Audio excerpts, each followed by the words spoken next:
저번 시간에 목사님께서 예수 그리스도에 대해서 말씀을 해주셨습니다. 저번 시간에 이어서 이제 두 번째 우리 예수 그리스도가 누구신가에 대해서 저희가 공부를 해보고자 합니다. 성경적인 공부죠. 예수님께서는 저번 시간에 보셨듯이 완전한 사람이셨고요. 두 번째는 또한 완전한 하나님이셨습니다. 반쯤 인간이고 반쯤 신인, 우리 그리스 신화에 나오는 뭐 데미갓 이런 거 있죠. 그런 거와 전혀 다르신 분이라는 겁니다.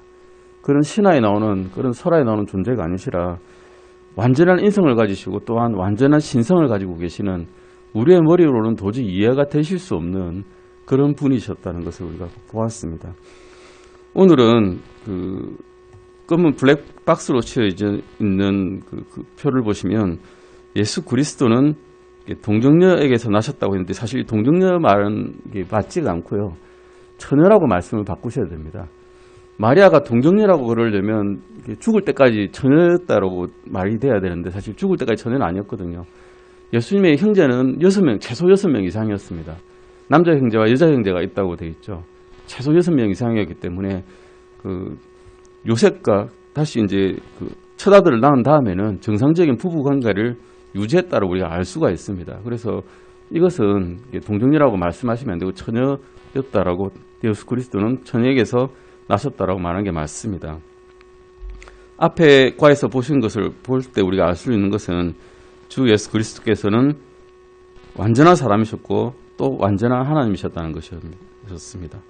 그분은 50%는 사람 또는 50%는 하나님이신 분은 아닙니다. 예수님께서는 인간성에 있어서는 100% 완전한 참 인간이셨고요. 죄가 없으신 인간이셨죠. 어떻게 죄가 없었습니까? 죄는 피를 통해서 전달이 되는데 예수님께서는 사람의 피를 갖고 계시지 않으셨다는 겁니다. 그리고 신성에 있어서도 100% 완전하신 분이셨습니다. 그분께서 일으키신 기적과 이적을 보면 하나님이 아니시고서는, 무한한 권능을 가지신 분이 아니시고서는 일으킬 수가 없는 것이었습니다.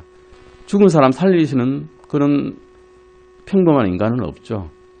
의술로 고칠 수는 있겠지만 죽은 사람을 살리지는 못합니다. 파도를 멈추게 하거나 바람을 멈추게 하는 그런 일은 사람이 할 수가 없는 것입니다. 이것은 어떻게 가능할까요? 하나님이시면서 동시에 사람인 분이라 이게 어떻게 가능할까요? 우리가 이 진리를 충분히 이해할 수 없을 겁니다. 하지만 이것은 하나님의 말씀 속에서 분명하게 가르치고 있는 것입니다. 우리가 창세기 3장 15절 말씀을 찾아보실까요? 이것은 이미 예언되어 있는 바였습니다. 주님께서 처녀에게서 나셔야 된다는 것은 예언되어 있는 바였습니다. 창세기 3장, 이 과에는 프린트물에는 있지는 않지만 창세기 3장 15절을 잠깐 보시겠습니다.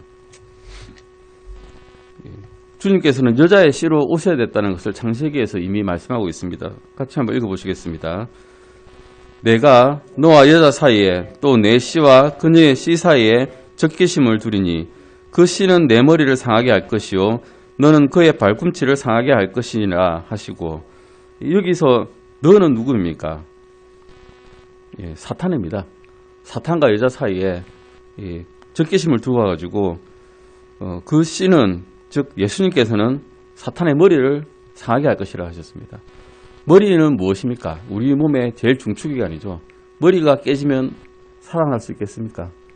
죽는 겁니다. 그건 멸망하기로 할 수밖에 없는 겁니다. 사탄은 주님께서 그 머리를 뭉개버리셔가지고 도저히 살아날 수가 없게 되고요. 하지만 사탄도 반항을 하죠. 그의 발꿈치를 상하게 했습니다. 십자가에 달리실 때 발꿈치 상하셨습니다. 상하셨죠, 실제로. 묶여가지고 상하셨지만 가벼운 상처를 받으신 거라 다른 거죠. 나중에 부활하신 몸에서는 아무런 이상이 없지 않으셨습니까? 물론 손자국은 있었겠지만 주님께서는 잘 다니고 계셨습니다. 걸어 다니셨고요. 제자들에게도 보이셨고요. 부활 이후에 분명히 그 공생애 이후에, 부활 이후에 다시 보이셨다는 것입니다. 그리고 이사야서 7장 14절도 한번 보실까요? 이사야서 7장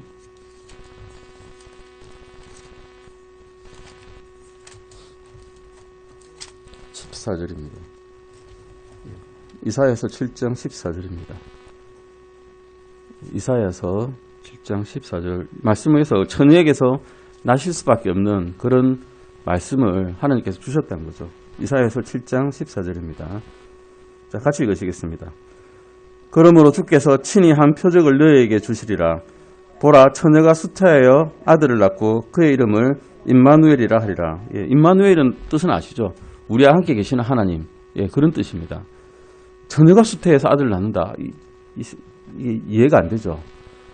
처녀가 어떻게 수태를 하겠습니까? 처녀인데 남자의 씨가 들어와야 수태를 하는 거죠. 그런데 처녀가 무엇으로 수태를 하게 되는가 하면 성령님으로 인해 수태하게 됩니다.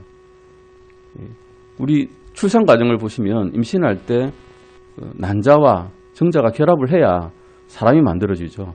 그때부터 씨가 만들어진 겁니다. 그래서 그게 분열해서 세포 분열해서 정상적인 태아의 모양을 가지게 되는 것입니다.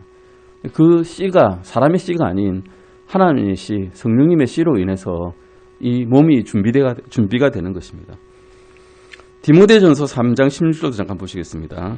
디모데전서 3장 16절입니다. 디모데전서 3장 16절 말씀입니다. 네, 디모데전서 3장 16절 같이 읽으시겠습니다. 논쟁의 여지가 없이 하나님의 성품의 신비는 위대하도다.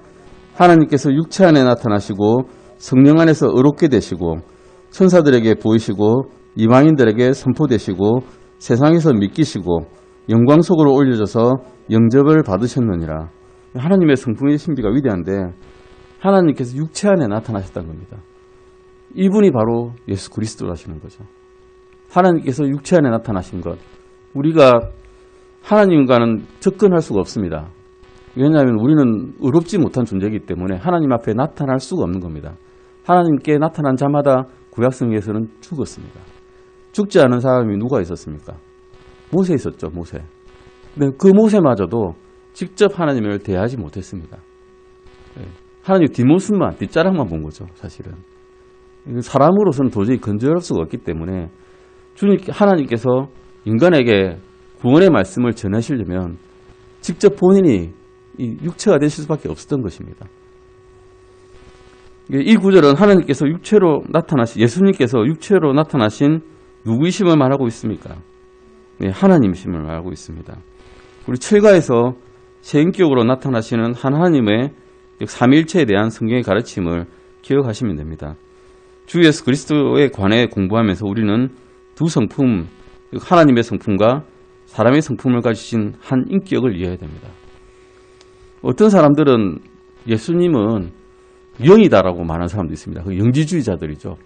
주님께서 돌아가시고 난 다음에 육체는 죽었지만 영이 남아서 영적으로만 생활했다. 즉 육체는 없었다라고 이렇게 이야기하는 사람들인데 이것은 잘못된 것입니다. 주님께서는 완전한 사람이시고 완전한 신이셨습니다. 하나님이셨습니다. 우리는 결코 이 진리를 이해는 못하겠지만 그것이 예수 그리스도의 처녀 탄생의 기적 속에서 성취되었다는 것을 알 수 있습니다.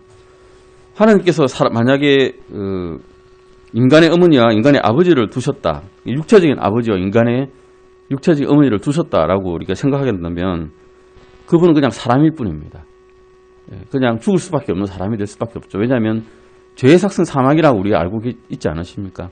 태어날 때부터 우리는 죄를 가지고 태어나기 때문에 그냥 죽을 수밖에 없고 구원자가 없었다면 그런 희생물이 없다면 죄를 씻을 수도 없는 것입니다. 예수님께서 떳떳한 희생제물이 될 수가 없는 거죠. 죄가 없으신 분이 아니게 돼버리기 때문에. 하지만 주님께서는 죄가 없으신 분이시기 때문에 우리를 대신해서 대속하는 희생물이 되실 수가 있었던 것입니다. 만약에 인간이라면 그분께서 죄를 지어서 구원받는 것이 필요했을 것입니다. 그러면 다른 사람은 말할 것도 없고 자기 자신을 구원하기에도 전적으로 무능력한 인간이 될 수밖에 없는 겁니다. 또한 예수님께서 인간의 어머니와 인간의 아버지를 안 두고 그냥 영적으로만 나신 분이다. 영체다. 이러면 그분은 죽을 수가 없죠. 죽을 수가 없으면 희생물이 될 수 있습니까? 양을 우리가 죽여야 그 피로 희생물을 드리지 않았습니까? 죽을 수가 없다면 또한 희생물이 될 수가 있기 때문에 우리의 죄를 용서해 주실 수가 없는 것입니다. 참으로 거룩하셔서 인간이 접근할 수 없는 빛 가운데 거하신 분이 되셔버리면 우리는 우리의 죄를 어디서 희생물을 찾을지 모르는 것입니다. 성경에서는 예수님께서는 사람의 아들이라고 했습니다. 왜냐하면 육체적인 어머니로서는 마리아가 육체적인 어머니였기 때문입니다. 그의 아버지인 아버지는 육체적인 아버지가 아니죠. 실제로 육체적인 아버지가 아니라 양아버지입니다. 그냥 양아버지. 그를 키워준 아버지이죠. 육체적으로는 피 한 방울 안 섞였다고 그럽니다. 실제로. 안 그렇습니까? 성경 말씀대로라면 그의 아버지는 그냥 양아버지일 뿐입니다. 하지만 다윗의 계보를 따랐죠. 왕가의 계보를 따랐습니다. 그래서 왕가의 계보를 따른 아버지로서는 맞고, 또 마리아는 또한 법적인 위치로서는 육체적으로는 또 다윗의 계보를 따랐기 때문에, 아담으로부터 다윗의 계보를 따랐기 때문에 예언의 성취가 되는 것입니다. 이사야서 7장 14절 한번 아까 읽어보셨는데 한번 더 읽어보시겠습니다. 이사야서 7장 14절 아까 읽어보셨습니다. 다시 한번 읽어보겠습니다. 7장 14절입니다. 한 번 더 다시 읽으시겠습니다. 그러므로 주께서 친히 한 표적을 너희에게 주시리라. 보라, 처녀가 수태하여 아들을 낳고 그의 이름을 임마누엘이라 하리라. 예수 그리스도에 관한 이 구약 성경 대언은 한 여자가 그분을 잉태하리라 하지 않았습니다. 한 처녀가 그분을 잉태하리라 했습니다. 기적적인 임신은 성경에 많이 기록되어 있습니다. 사라가 이삭을 임신한 것은 기적이죠. 90살 넘어서 잉태할 수가 있습니까? 없습니다. 그리고 한나, 분이엘의 아내인 한나가 사무엘을 임신한 것은 기적이었습니다. 애들을 가지 못하는 그런 한나가 몇 년 동안 고생하다가 기도하여서 아이를 가지지 않았습니까? 또 침례자 요한의 어머니인 엘리사벳이 침례 요한을 가진 것도 기적이었습니다. 하지만 이런 기적보다 아주 독특한 기적이 예수님의 탄생이란 거죠. 예수님께서 임신하신 것은, 예수님께 태어나신 것은 처녀가 임신을 한 겁니다. 처녀가 잉태한 것. 이건 어디에도 기록되어 있지 않는 기적인 것입니다. 마태복음 1장 18절 잠깐 보시겠습니다. 마태복음 1장 18절입니다. 마태복음 1장 18절 한번 읽어보시겠습니다. 찾으셨습니까? 찾으셨으면 마태복음 1장 18절 읽겠습니다. 이제 예수 그리스도의 태어나심은 이러하니라. 그분의 어머니 마리아가 요셉과 정혼하였을 때에 그들이 함께 하기 전에 그녀가 성령님으로 말미암아 아이를 뵌 것이 드러나매. 정혼은 그 가족끼리 이제 결정을 해놓습니다. 그 이스라엘의 결혼 문화가. 미리 정혼을 해놓고 그 다음에 아들이 준비가 될 때까지 아버지가 아들을 준비를 시킵니다. 살 집을 마련하든지 아니면 뭐 먹을 것을 충분히 준비해 놓든지 이런 걸 준비가 다 되면 아버지가 이제 신부를 데리러 가라 이러면 이제 아들이 가는 거죠. 그게 이스라엘의 결혼 문화인데 정혼한 상태지만 같이 살고 있지 않은 상태입니다. 그런데 아이를 뵌 것으로 드러나면 이것은 간음한 거죠, 사실은. 간음한 거면 이스라엘 율법으로는 돌을 쳐서 죽입니다. 이런 근데 처녀가 임신을 했는데도 요셉이 의로운 사람이기 때문에 하나님의 말씀을 듣고 마리아를 조용히 내치려 하다가 이제 하나님의 성령님의 말씀을 듣고 이제 같이 결혼하게 되는 거죠. 어쨌든 요셉과 정혼은 했지만 결혼을 하여서 함께 살고 있지 않았기 때문에 그때까지도 정혼한 상태지만 결혼을 하지 않고 잠자리를 하지 않은 상태라는 것입니다. 누가복음 1장 35절 보시겠습니다. 누가복음 1장 35절입니다. 누가복음 1장 35절입니다. 찾으셨으면 같이 읽으시겠습니다. 천사가 그녀에게 대답하여 이르되 성령님께서 내게 임하시고 가장 높으신 이의 권능이 너를 덮으시리니 그런즉 또한 내게서 태어날 그 거룩한 것은 하나님의 아들이라 불리리라. 여기서 우리가 조금 이해할 수 없는 것이 그 거룩한 것이란 겁니다. 것은 우리가 물건을 가르칠 때 무슨 이것 저것 이렇게 하는 거죠. 만약에 예수님이 하나님이시라면 당장 이때부터 하나님이셨다면 것이라고 하지는 않았을 것입니다. 하지만 거룩한 육체가 이제 준비되고 있는 거죠. 성전을 우리가 만든다고 생각해 봅시다. 성전을 만들었는데 솔로몬이 성전을 만들었죠. 근데 하나님의 영이 내려왔을 때 그 엄청난 광채가 그 성전을 감쌌다고 되어 있습니다.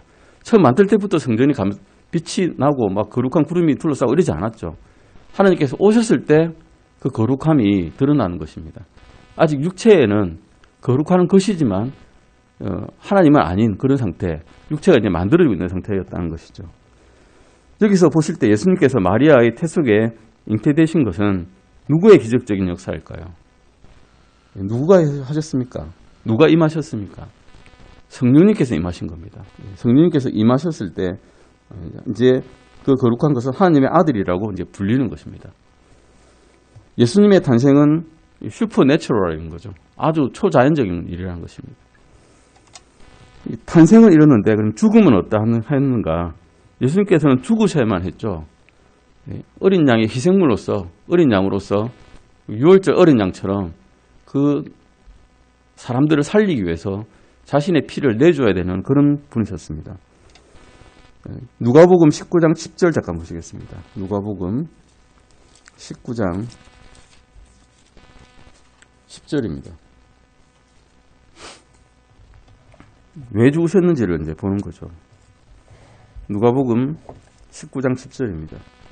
같이 읽으시겠습니다. 사람의 아들은 잃어버린 것을 찾아 구원하러 왔느니라 하니라. 왜 오셨습니까? 구원하러 오신 겁니다. 누구를 구원하러 오셨습니까? 잃어버린 것들을 구원하셨는데 그 잃어버린 것들이 모두 우리 답니다. 구원받은 사람만 찾으러 오신 게 아니라 우리가 죄인 되었을 때 하나님 알지 못할 때도 우리를 찾으려고 이미 이렇게 생명을 내어놓으셨다는 겁니다. 마태복음 1장 21절도 보시겠습니다. 마태복음 1장 21절입니다.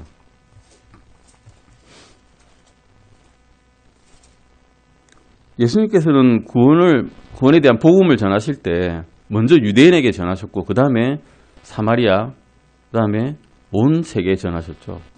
온 이방 나라를 찾아다니십니다. 먼저 유대인들을 구원하려고 하셨습니다. 먼저 1장 21절 읽으시겠습니다. 그녀가 아들을 낳으리니 너는 그의 이름을 예수라 하라. 이는 그가 자기 백성을 그들의 죄들에서 구원할 것이기 때문이라 하시니라. 우리가 생각할 때 그냥 그들의 백성이라, 자기의 백성이라 그러면 이스라엘 사람만 생각하기 쉬운데 하지만 그러지는 않죠. 자기 백성은 우리가 믿는 자들마다 주님의 백성이 되기 때문에 이제 모든 만민들을 구원하기 위해서 오셨다는 것을 우리가 알 수가 있습니다. 예수님께서 오신 목적은 우리를 구원하시려고 오셨다는 겁니다. 우리의 구원자란 거죠. 로마서 5장 8절도 보시겠습니다. 로마서 5장 8절입니다. 로마서 5장 8절 말씀입니다. 같이 읽으시겠습니다. 우리가 아직 죄인이었을 때에 그리스도께서 우리를 위해 죽으심으로 하나님께서 우리를 향한 자신의 사랑을 당당히 제시하시느니라. 그리스도께서는 누구를 위해 죽으셨을까요? 결국 우리들을 위해서 죽으셨던 겁니다. 이사야서 53장 6절도 찾아보시겠습니다. 예수님께서 십자가 위에 죽으셨을 때 그분께서 짊어지신 것이 무엇인지를 보겠습니다. 이사야서 53장 6절입니다. 53장 6절 찾아보시겠습니다. 이사야서 53장 6절입니다. 같이 읽으시겠습니다. 우리는 다 양 같아서 길을 잃고 각각 자기 길로 갔거늘 주께서는 우리 모두의 불법을 그에게 담당시키셨도다. 영어로 보면 And the Lord has laid on him the iniquity of us all 해가지고 주님의 위에 on 했거든요. on 힘이 해서 죄를 그 영이나 혼에 담당시킨 게 아니라 그분의 육체에 담당시켰다라고 우리가 분명히 알 수가 있습니다. 그분의 위에 담당시킨 거지 그분의 속에 담당시킨 게 아니거든요. 그래서 그분의 영과 혼은 아주 깨끗한 상태죠. 그런데 죄가 없는 분이, 영과 혼이 죄가 없는 분이 우리 때문에 우리의 죄를 담당하시려고 그 육체에 모든 죄를 다 짊어져 버리신 겁니다. 죄의 삭슨 사망이란 건 아까도 말씀드렸지만 육체가 죄를 지었으면 그의 혼은 어디로 가야 됩니까? 지옥으로 가야 됩니다. 그래서 주님 지옥 가셨습니다. 가셔서 어떻게 하셨습니까? 선포하셨죠. 그 있는 영들에게, 지옥에 있는 영들에게 선포하시고 지옥의 열쇠를 가지고 낙원으로 가셨습니다. 낙원에 가셔서 구약시대에 죽었던 성도들, 주님을 믿고 죽었던 성도들 다 데리고 어디로 가셨습니까? 셋째 하늘로 가셨습니다. 승리하신 겁니다. 이미. 이것이 우리가 알고 있는 주님을 죽으신 이유입니다. 그 이외에도 우리의 모든 죄를 다 담당하셨기 때문에 우리는 이제는 주님, 하나님 앞에 당당하게 나갈 수가 있는 겁니다. 예. 이사야서 54장 6절 말씀을 보셨을 때, 그리고 우리 모두의 불법을 그분께서 짊어지셨다는 것을 이제 우리가 알 수 있습니다. 그래서 우리는 불법이 없죠. 사실은 이제는 불법이 분명히 있지만 없는 겁니다. 왜 없는가 하면 하나님께서 보시기에 하나님 예수님의 피로 우리를 덮어버리셨기 때문에 없는 걸로 쳐주시는 겁니다. 사실은 있지만 없는 걸로 쳐주시는 거죠. 로마서 5장 10절도 잠깐 보시겠습니다. 로마서 5장 10절입니다. 로마서 5장 10절입니다.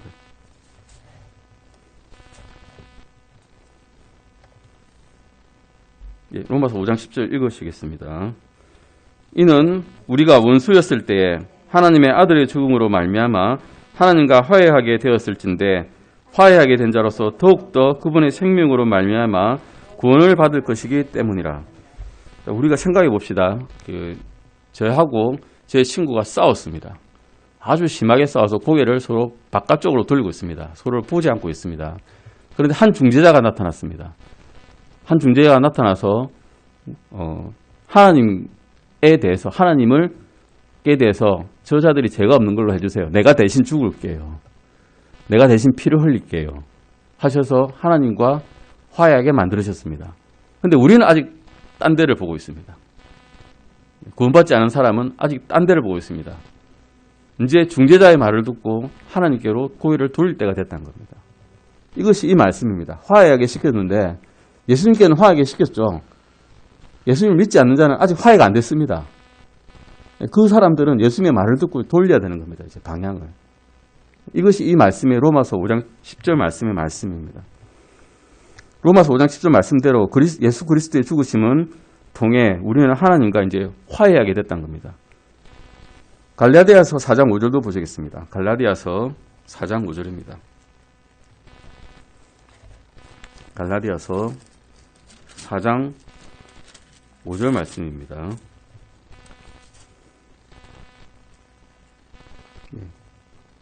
이렇게 이제 예수님을 믿게 된 사람들은 이제 어떻게 되는가 보시겠습니다. 이것은 율법 아래 있는 자들을 구속하시고 또 우리가 아들로 입양되게 하려 하심이라. 화해하게 됐을 뿐만 아니라 이제는 양자가 된 겁니다. 양자가 된다는 건 뭔가 하면 법적으로 그분의 재산을 우리가 받을 수 있는 겁니다. 재산을 주시는 겁니다. 그분의 권능과 재산과 이런 것들을 우리한테 주시는 겁니다. 입양된 거죠. 예수님께서는 자신의 흘리신 피로 그분을 신뢰하는 자들을 능히 구속하십니다. 구속한다는 게 뭔가 하면 우리가 노예가 됐다 생각해 보십시오. 노예가 되었다. 어떤 악인의 밑에 사는 노예가 되어서 그 자가 시키는 대로 할 수밖에 없다는 겁니다.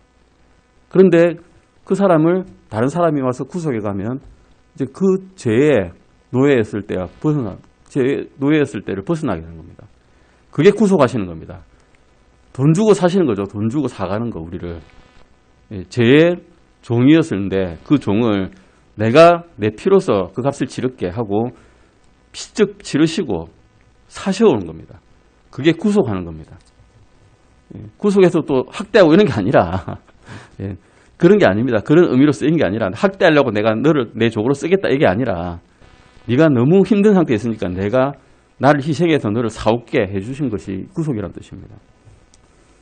요한복음 3장 16절도 보시겠습니다. 요한복음 3장 16절입니다. 요한복음 3장 16절입니다. 요한복음 3장 16절 같이 읽으시겠습니다. 하나님께서 세상을 이처럼 사랑하사 자신의 독생자를 주셨으니 이것은 누구든지 그를 믿는 자는 멸망하지 않고 영존한 생명을 얻게 하려 하심이라. 이 말씀 볼 때 예수 그리스도께서는 누구를 위해 주어주셨는지 알 수가 있습니다. 그를 믿는 자는 물론 멸망하지 않고 영존한 생명을 얻게 되지만 누구든지입니다. 누구든지 사실은 모든 사람에게 사실은 모든 사람을 위해서 주어지신 것이죠. 희생물로서. 믿는 자라고 딱 집어서 말하기가 힘듭니다. 이러면. 모든 사람을 위해서 주신 거죠. 우리가 죄인이었을 때 우리를 구원해 주지 않으셨습니까? 믿었을 때 구원받고 상속자가 될 수는 있지만 그 전에도 이미 모든 사람을 위해서 자신의 생명을 내주셨기 때문입니다. 로마서 10장 13절도 잠깐 보시겠습니다. 로마서 10장 13절입니다. 10장 13절입니다.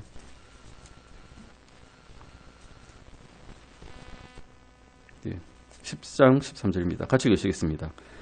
누구든지 주의 이름을 부르는 자는 구원을 받으리라. 예, 아멘. 주님을 부르는 자는 구원을 받으리라. 얼마나 이게 복된 말씀입니까? 내가 어떤 상태에 있든 경제적으로 어떻든 내 영적으로 어떻든 내가 죄를 지었든 심한 죄를 지었든 약한 죄를 지었든 누구든지 주의 이름을 부르면 구원해 주신다는 말은 정말 복된 말씀입니다. 구원하는 그리스도의 죽으심은 누구든지에게 다 통용이 되는 것입니다. 요한복음 19장 30절과 히브리서 1장 3절, 히브리서 10장 12절을 이제 찾아보시겠습니다. 우리를 구원을 완전하기 위해서 그리스도의 십자가 죽음에 더 필요한 게 있는지를 우리가 보는 겁니다.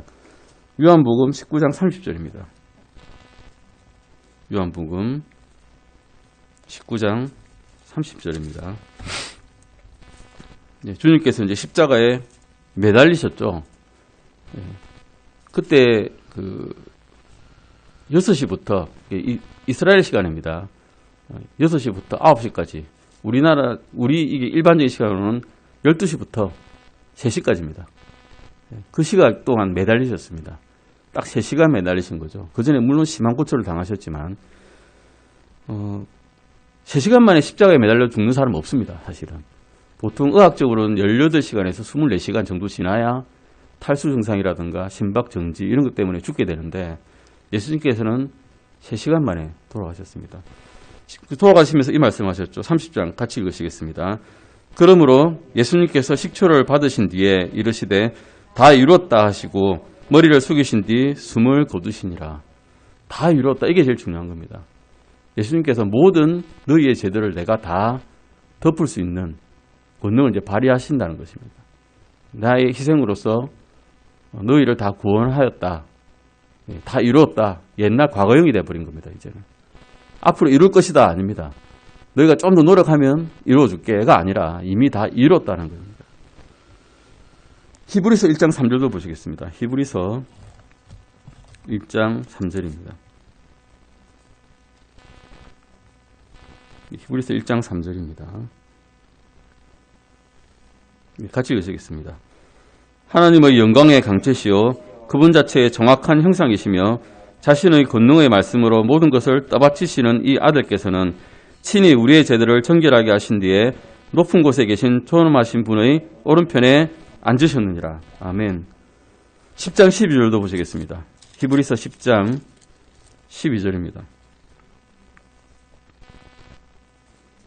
10장 12절입니다. 같이 읽으시겠습니다. 오직 이 사람은 죄들로 인해 한 희생물을 영원히 들으신 뒤에 하나님의 오른편에 앉으사. 앉는 것은 우리 성막에서 보시면 제사장들이 열심히 일을 하죠. 희생물을 잡고 제단에 빵을 드리고 촛불을 켜놓고 분주하게 일을 합니다. 그 안에는 성막 안에는 의자가 없습니다. 계속 일을 해야 되기 때문입니다. 왜냐하면 양이나 염소의 피로는 완전하게 깨끗하게 할 수 없기 때문에 계속 1년 내내 일을 해야 되기 때문입니다. 하지만 하나님의 오른편에 주님께서는 앉으셨습니다. 왜 앉으실 수 있는가 하면 일을 다 했기 때문입니다. 지금도 근데 일을 하시죠. 우리를 위해서 중보하시는 일을 하고 계십니다. 앉으셔서 하실 수 있습니다. 그거는. 안 다니셔도 됩니다. 우리의 구원을 완전하기 위해서 그리스도 십자가 죽음에 더 필요한 것은 이제 없다는 것을 우리는 알고 있습니다. 다 이루셨기 때문에 이제. 그러면 주 예수 그리스도의 부활에 대해서도 이제 알아보겠습니다. 요한복음 20장 1절 잠깐 보시겠습니다. 요한복음 20장 1절입니다.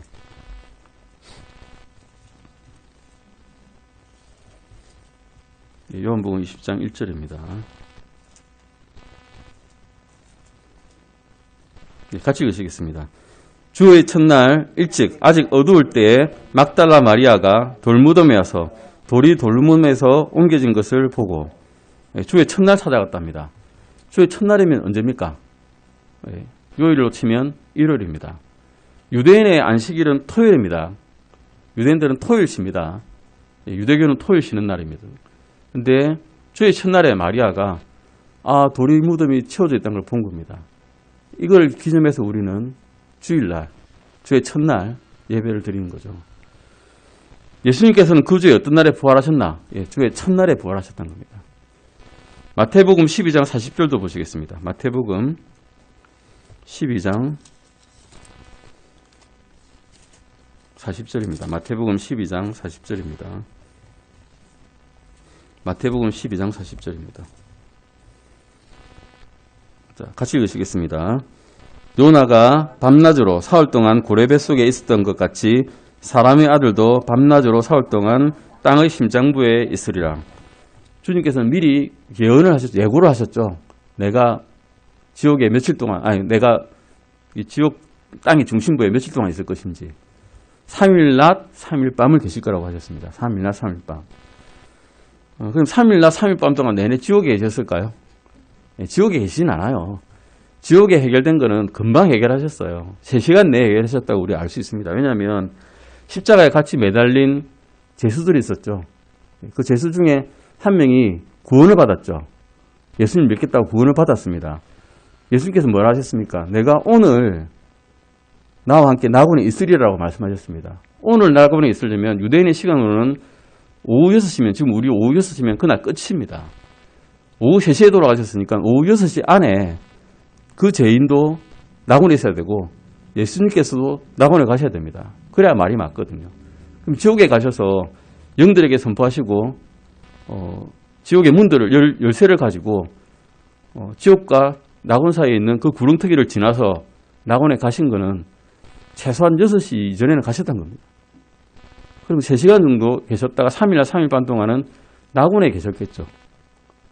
근데 그 낙원에 가시고 난 다음에도 아마 올라오셔서 지성소의 피를 먼저 들이셨을 겁니다. 모든 걸 해결하기 위해서. 그런 다음에 하나님께로 올라갈 수 있는 그런 준비를 하셨을 겁니다. 부활체가 이제 3일 뒤에 부활체가 되셔서 이제 내려오시죠.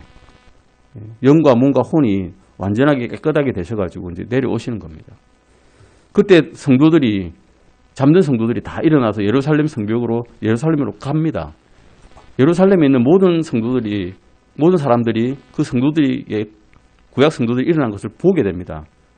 이사야도 봤을 것이고, 예레미야도 봤을 것이고, 죽었던 모든 성도들이 다 성벽에 보였다고 했거든요. 그게 증언이 남아있는 겁니다. 그런 다음에 주님께서 40일 동안 계실 동안에 그 다음에 40일째 올라가실 때, 올리브산에서 올라가실 때, 성천하실 때 같이 다 데리고 셋째 하늘로 가셨을 것입니다. 이것이 마태복음의 12장 40절 말씀의 한 일부입니다. 밤낮으로 사흘 동안 계셨다는 거죠. 누가복음 23장 39절에서 43절 보시면 그 말씀이 나옵니다. 누가복음 23장 39절에서 43절입니다. 누가복음 23장 39절에서 43절입니다. 23장 39절에서 43절입니다. 제가 읽겠습니다. 매달린 범죄자 중에 하나는 그분을 욕하며 이르되 내가 만일 그리스도이거든 내 자신과 우리를 구원하라 하되 다른 하나는 대받아서 그를 꾸짖으며 이르되 내가 동일한 정죄를 받고서도 하나님을 두려워하지 아니하느냐. 우리는 우리가 행한 일에 합당한 보응을 받으니 참으로 공정하게 정죄를 받거니와 이 사람은 아무 잘못도 행하지 아니하였느니라 하고 예수님께 이르되 주여 주께서 주의 왕국으로 들어오실 때에 나를 기억하옵소서 하며 예수님께서 그에게 이르시되 진실로 내가 내게 이르노니 오늘 내가 나와 함께 낙원에 있으리라 하시니라. 이렇게 예수님께서는 수요일에 못 박이셨고 무덤에서 3일날 3일 밤 72시간 동안을 보내셨습니다. 아마 수요일 다음에는 유대인들의 안식일이었을 겁니다. 왜 안식일인가 하면 그것 때문에 안식일에는 우리가 피를 만지면 안 되거든요. 이스라엘 사람들은 피를 만지면 안 됩니다. 율법을 범한 거기 때문에. 그래서 그 죄인을 그 목요일날 만약에 이 사람을 끌어내려야 된다면 피를 만지는 거잖아요. 율법을 어긋난 거기 때문에 미리 꺾어버립니다. 다리를 꺾어버려서 빨리 죽게 만드는 거죠. 만약에 이게 빨리 죽게 안 만들면 목요일날 일을 해야 되니까 예수님은 3시간 만에 돌아가시고 옆에 있는 죄인들도 덩달아 같이 빨리 죽게 된 겁니다. 사실 편하게 된 겁니다. 사실은 오래 고생하게 되는데 예수님 덕분에 사실은 죄인들은 조금 더 빨리 죽게 되었습니다. 그런데 믿지 않은 죄인은 눈을 뜨면 아마 지옥에서 불구덩이에서 고생하고 있을 것이고 믿은 이 죄인은 믿은 죄인입니다. 믿은 의로운 사람이 아니라 믿은 이 죄인은 예수님과 낙원에 있게 됐습니다. 믿었기 때문에 전혀 탄생을 믿은 것도 아니고 내가 의롭다는 걸 믿은 것도 아니고 단지 예수님께서 나의 구원자라는 것을 믿었기 때문에 그는 낙원에 함께 갈 수 있었습니다. 아멘. 고린도전서 15장 3절에서 8절 잠깐 찾아보시겠습니다. 고린도전서 15장 3절에서 8절입니다. 같이 읽어보시겠습니다. 3절에서 8절까지 같이 읽으시겠습니다. 고린도전서 15장 3절에서 8절까지입니다. 찾으셨으면 같이 읽으시겠습니다. 내가 또한 받은 것을 무엇보다 먼저 너희에게 전하였노니 그것은 곧 성경 기록대로 그리스도께서 우리의 죄들로 인하여 죽으시고 묻히셨다가 성경 기록대로 셋째 날에 다시 살아나시고 게바에게 보이시고 다음에 12제자에게 보이셨다는 것이라. 그 뒤에 그분께서 500여 형제에게 한 번에 보이셨는데 그 중에 대다수는 지금 이때까지 남아있고 어떤 사람들은 잠들었느니라. 그 뒤에 그분께서 야고보에게 보이시고 다음에 모든 사도에게 보이셨으며 내 아는 사도들 중에서 가장 작은 자니라. 맨 마지막에는 정한 때를 벗어나서 태어난 자 같은 내게도 보이시느니. 바울에게까지 보이셨다. 사울에게 옛날 사울이었던 바울에게까지 보이셨다는 겁니다. 고린도전서 15장 3절에서 8절 말씀 보면 부활하신 주님께서 나타나신 일들을 이 9절에서 나오는 대로 열거해 보면 게바에게 보이시고 12제자에게 보이시고 500의 형제에게 보이시고 야고보에게 보이시고 모든 사도들에게도 보여주시고 그 다음에 바울에게까지 보여주셨다는 것을 우리가 알 수 있습니다. 로마서 4장 25절 보시겠습니다. 로마서 4장 25절입니다. 로마서 4장 25절의 말씀입니다. 예수님께서는 왜 죽은 자들로부터 일어나셨는지를 보는 것입니다. 로마서 4장 25절입니다. 찾으셨으면 로마서 4장 25절 같이 읽어보시겠습니다. 그분께서는 우리의 범죄로 인하여 넘어지셨으며 우리의 칭의를 위하여 다시 일으켜주셨느니라. 아멘. 우리를 칭의를 위해서, 칭의가 뭔가 하면 의롭다 한다, 너희는 의로운 걸로 쳐줄게 를 위해서 다시 일어나신 겁니다. 예수님께서 십자가에 매달리시고 죽으셨다 이걸로 끝나면 우리는 정말 희망이 없는 사람입니다.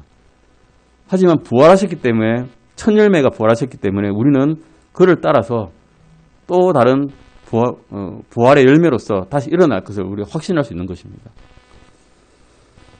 베드로전서 1장 3절 4절 잠깐 보실까요? 베드로전서 1장